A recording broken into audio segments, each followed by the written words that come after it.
Olá! 15 de maio foi o dia do assistente social. E para homenagear esses profissionais, vamos mostrar agora um pouco da história da assistência social no Brasil. O vídeo foi feito pelo Ministério do Desenvolvimento Social e Combate à Fome em 2010, antes da sanção da Lei do SUAS, Sistema Único de Assistência Social. Vamos ver.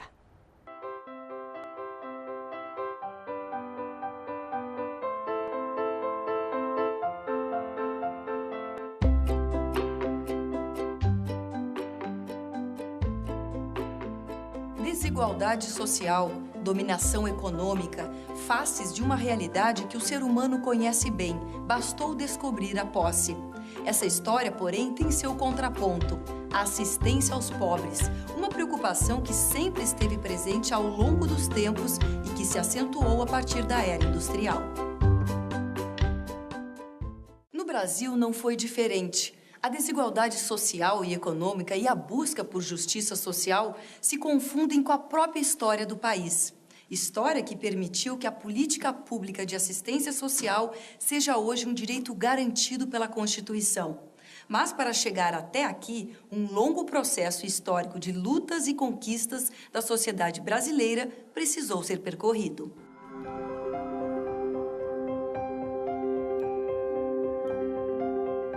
Por muito tempo no Brasil, a assistência aos mais pobres não foi merecedora de atenção do poder público. O Estado era um mero distribuidor de isenções clientelistas a grupos privados e religiosos, e estes concentravam o atendimento à população vulnerável. A pobreza era tida como uma fatalidade e a assistência deixada à iniciativa da Igreja e dos chamados homens bons. Era a assistência esmolada, um conceito que se manteve até meados do século XVIII e que aos poucos foi sendo substituído pelo que alguns especialistas batizaram de assistência disciplinada. As ações continuavam filantrópicas e a cargo de particulares e religiosos e instituições como hospitais e asilos. A partir da segunda metade do século XIX, o país viveu o fim da escravidão, a transição do modo de produção agrário para industrial e a chegada dos imigrantes estrangeiros que aos poucos substituíam os escravos.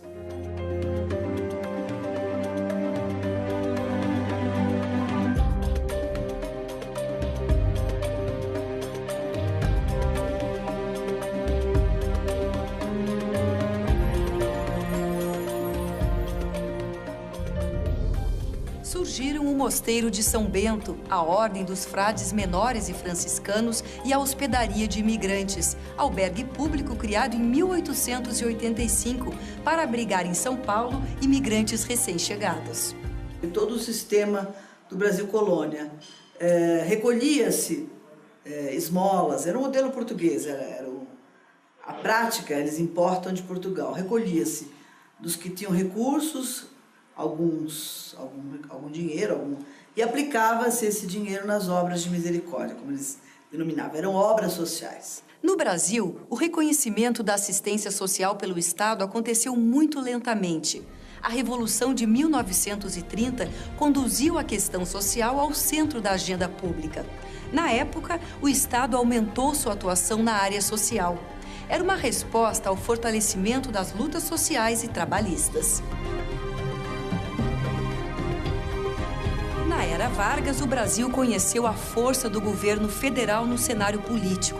O período pós-revolucionário baseava-se no estado de compromisso.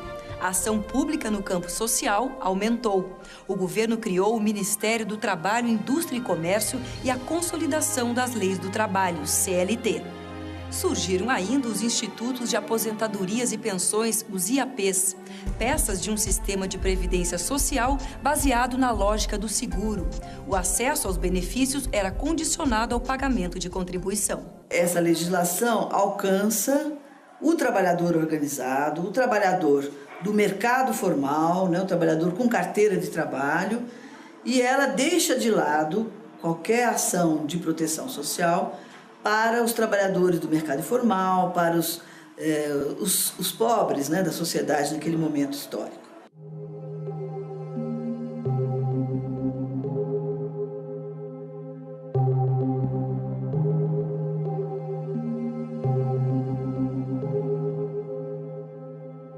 Estado voltou-se um pouco mais aos excluídos do sistema de previdência social.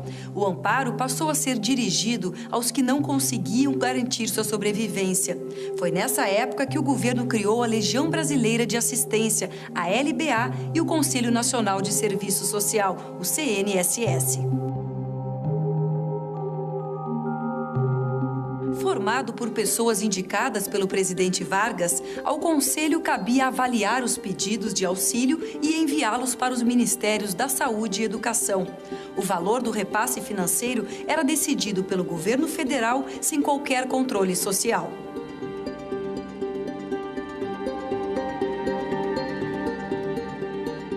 Já a LBA, que num primeiro momento surgiu para atender famílias de pracinhas brasileiros enviados para a guerra, passou a atender também os mais empobrecidos.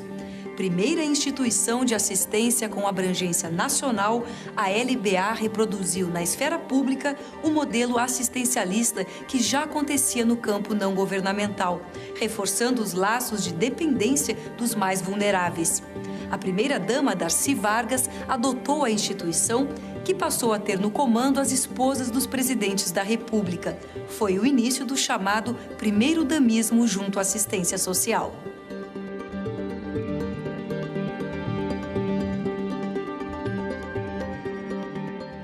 Então, em 1936, é criada a Escola de Serviço Social em São Paulo, né? E ela é criada por um grupo de senhoras ligadas à Ação Católica Brasileira, paulista, né? Que vem na criação de uma escola de serviço social uma possibilidade de qualificar o trabalho social e, sobretudo, uma possibilidade de desenvolver a ação social junto ao meio operário, junto aos trabalhadores. Com o passar do tempo, o país começou a experimentar o aumento do custo de vida. Surgiram os conflitos de interesses entre os setores agrícolas e econômicos que apoiavam o governo. O poder de Getúlio Vargas começou a se enfraquecer. O país pedia um governo mais descentralizado. O Brasil ganhou uma nova Constituição Federal em 1946. A Carta Magna desencadeou o processo de democratização. O poder na esfera federal foi então descentralizado e a autonomia dos governos estaduais e municipais garantida. Os governantes começavam a se preocupar em falar a linguagem do povo. Na área social, porém, pouca coisa mudou. A LBA se espalhou pelo país com a criação das comissões municipais, estimulando o voluntariado feminino. O modelo assistencial baseado na caridade e na benemerência foi aprofundado e ampliado. Incentivou-se o surgimento de instituições assistenciais, públicas e privadas, gerando ações fragmentadas, pontuais e desordenadas. Nesse período, o CNSS assumiu a responsabilidade de certificar as entidades filantrópicas. O governo fazia o quê? Ao criar o CNS, ele regulamentou a filantropia. E ao regulamentar a filantropia, ele passou para as entidades privadas a responsabilidade, via transferência de tributos, de atender a população pobre da maneira que melhor aprovesse essas entidades. As entidades é que marcavam a forma de atendimento, o tipo de população que queriam atender e a forma que iam atender. Nada na perspectiva de direito.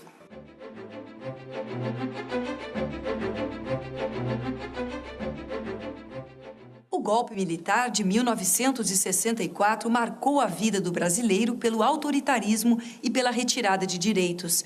A ditadura praticamente anulou os poderes legislativo e judiciário. Num cenário de negação política, qualquer manifestação popular ou partidária era considerada subversiva e reprimida pelos organismos militares. O regime militar não chegou a promover inovações significativas no padrão existente. A assistência social se burocratizou com regras, normas e critérios de atendimento à população excluída. Nesse período, porém, foi ampliada a Previdência Social e criado o Fundo Rural, estendendo a assistência aos trabalhadores do campo. A LBA foi transformada em fundação pública, vinculada ao Ministério do Trabalho e Previdência Social. Outras instituições públicas foram criadas para dar assistência de acordo com a faixa etária ou por necessidade dos atendidos. É o caso da Fundação Nacional para o Bem-Estar do Menor, FUNABEM, a Central de Medicamentos, SEMI, e o Banco Nacional de Habitação, BNH. Nesse contexto, é criado também o Instituto Nacional do Seguro Social, o INSS.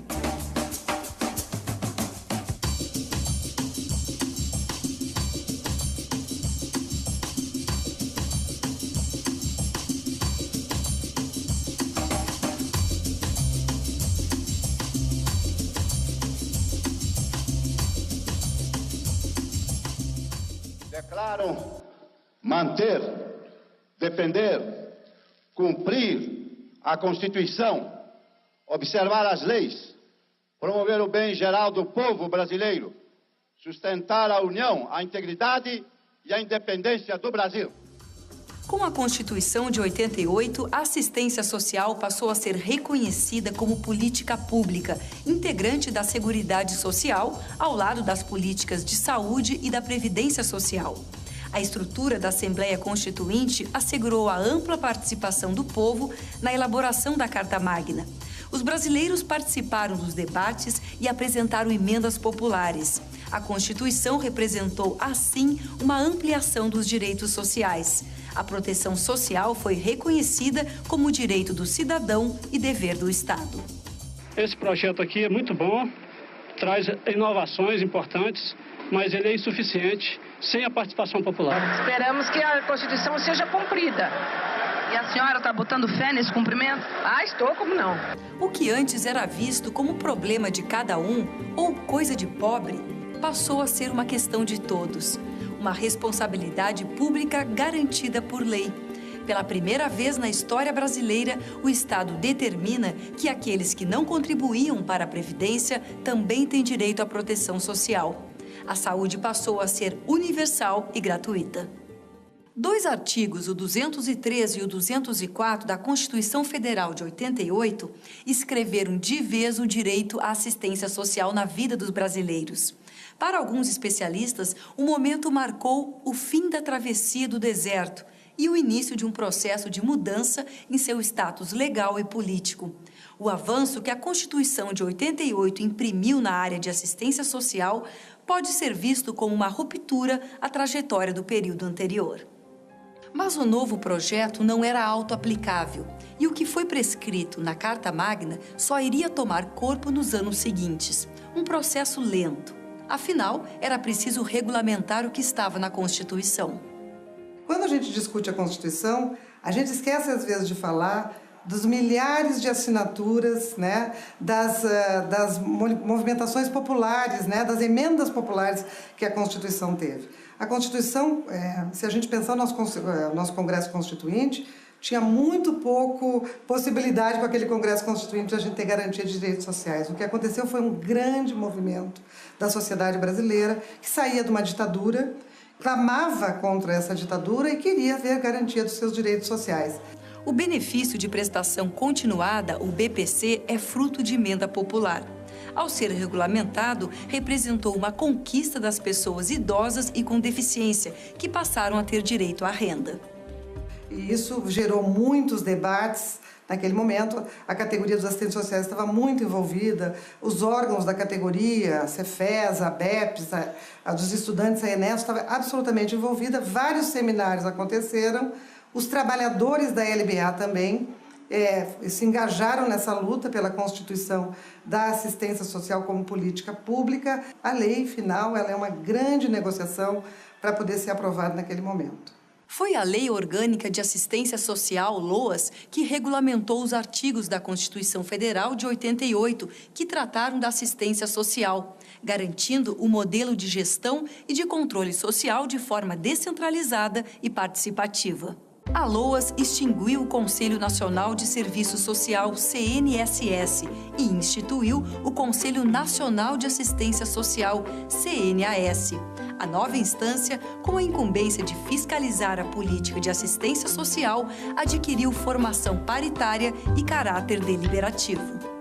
O CNAS, ao mesmo tempo que é o depositário da luta popular para o avanço do controle social nas políticas públicas e especificamente na assistência social, ele herda esse passado patrimonialista e tem a função histórica de representar a participação popular na assistência social. Mas a LOAS precisava ainda responder aos desafios de garantir o equilíbrio entre o poder de decisão que cada governo passou a ter, assegurando a convivência entre o regional e o nacional. Foi criado, então, um comando único nos níveis de governo federal, estadual e municipal, para articular, integrar e coordenar as ações de acordo com as suas responsabilidades. Assim, cada um ficava ligado ao outro por um pacto de compromisso e não por obediência. A LOAS instituiu, então, os conselhos, planos e fundos de assistência social, como requisito para garantir o acesso aos recursos da União. A LOAS, no seu artigo 30, ela define que os municípios e estados e a União também têm que constituir, conselhos, planos e fundos de assistência social para poder participar do sistema descentralizado e participativo. E o que acontece? Para que os municípios e estados pudessem acessar recursos do Fundo Nacional de Assistência Social, que é criado logo depois do Conselho Nacional, do CNAS, eles precisavam criar o conselho. Nos anos 90, começaram a acontecer as conferências de assistência social. Elas foram peças importantes do processo de democratização da assistência social no país. No ano de 1993, foi realizada a chamada Conferência Zero, que deu grande contribuição para a área. A primeira Conferência Nacional foi realizada em 95, no mesmo ano em que a LBA é extinta junto com o Ministério do Bem-Estar Social. No seu lugar, foram criados a Secretaria de Estado da Assistência Social, SEAS, e o Programa Comunidade Solidária. Depois, quando o Fernando Henrique fez a reforma da Previdência, ele propôs também o fim da isenção fiscal para as entidades beneficentes. E houve uma grande pressão, um outro lobby no Congresso Nacional para que fosse retirada da reforma da Previdência. A mobilização dessas entidades foi significativa durante o processo de discussão, além da mobilização dos funcionários da LBA que queriam a garantia dos seus direitos. Em 98, foi aprovado o primeiro texto para a Política Nacional de Assistência Social e a norma operacional, que definiram as regras para o repasse de recursos do Fundo Nacional de Assistência Social para estados, Distrito Federal e municípios. Foi o início de uma fase conhecida na área como CPF, Conselho, Plano e Fundo, como requisito para o repasse. Uma política que era de favor passa a ser uma política de direito e de implantação num território nacional tão diferente, com tantas desigualdades regionais, não só as desigualdades sociais, que é daquilo que nós tratamos da política de assistência social, mas desigualdades regionais, e era preciso criar parâmetros que nos pudessem iluminar essa perspectiva.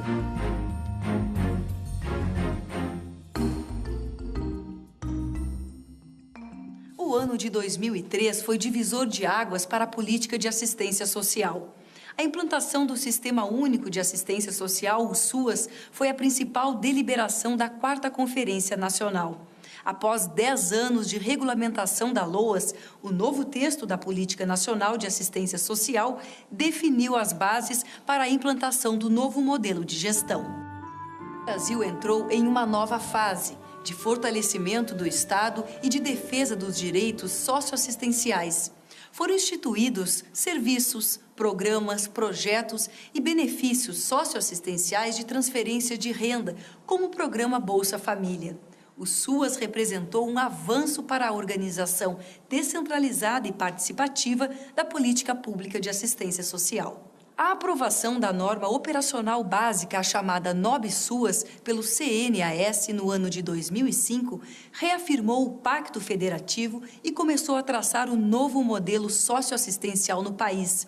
A família assumiu o papel de núcleo fundamental para a política de assistência social, na perspectiva dos princípios da matricialidade sociofamiliar e do território, como base de organização dos serviços. A família é compreendida como um conjunto de pessoas unidas por laços consanguíneos, afetivos e de solidariedade. A assistência social assumiu seu caráter preventivo. O território também passou a ser fundamental para compreender as situações de vulnerabilidade e risco social. Quando o serviço chega toda a proteção social, a urbanização, a possibilidade da escola, a possibilidade do posto de saúde, a possibilidade do CRAS estar lá, significa serviço público de acesso à população aonde ela vive. E esse serviço público é o que vai potencializar essa população para que ela use a cidade. O sujeito se dê conta que ele é um cidadão de direito, que ele mora numa cidade, num estado e num país e que faça uso dessa cidade, desse estado e desse país. O Sistema Único de Assistência Social organizou suas ações a partir das responsabilidades de cada ente federado, na gestão e no financiamento, com base no Pacto Federativo. Autônomos, estados, Distrito Federal e municípios não sofrem interferência federal, mas são acompanhados de perto. A integração da rede de serviços se consolida na corresponsabilidade. Ao Estado, cabe oferecer e garantir a proteção social e ao usuário o direito de acessar benefícios e serviços. O SUAS se organizou em 2 eixos estruturantes, benefícios e serviços. O BPC e o Bolsa Família estão entre os benefícios assistenciais. Os serviços de caráter continuado passaram a ser ofertados nos equipamentos públicos ou pela rede socioassistencial do SUAS. Aos poucos, a população começou a perceber a mudança. A assistência social passou a ter como referência os Centros de Referência da Assistência Social, os CRAS, e Centros de Referência Especializado da Assistência Social, os CREAS. Nesses espaços e equipamentos públicos, as famílias passaram a ter a garantia de acesso à política pública de assistência social, com direito à convivência familiar e comunitária.